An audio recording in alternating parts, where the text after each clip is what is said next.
Que s'est-il passé pour le prince héritier du trône marocain, Moulay el-Hassan, dont le destin quasiment tracé par son père,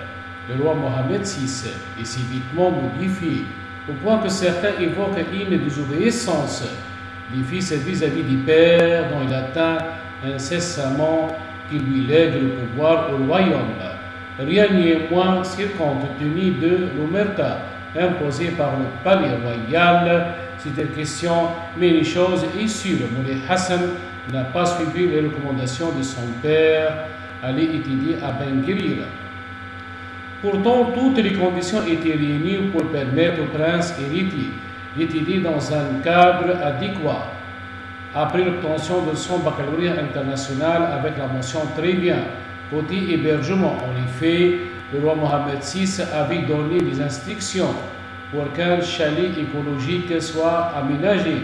à cet effet à Moulay el-Hassan, afin que son fils aille étudier dans d'excellentes conditions à l'université polytechnique Mohamed VI. Côté encadrement, l'ancienne ministre française de l'Éducation nationale, Najat Vallaud-Belkacem, a même été recrutée pour faire partie du corps enseignant. Elle sera renforcée par Rama Yad, ancienne secrétaire d'État chargée des affaires étrangères et des droits de l'homme dans le gouvernement français, un corps d'élite sur qui le roi Mohamed VI a jeté son ivoire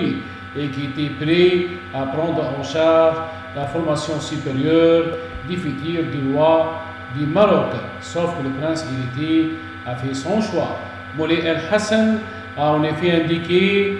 qu'il poursuivrait ses études supérieures dans la capitale marocaine, Rabat,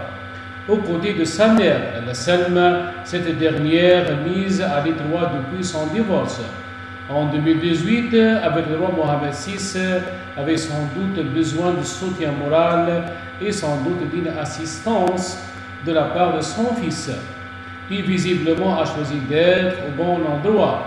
au bon moment, un choix difficile, surtout qu'il est question, pour nombre d'observateurs, de désobéissance au roi, qu'en est-il?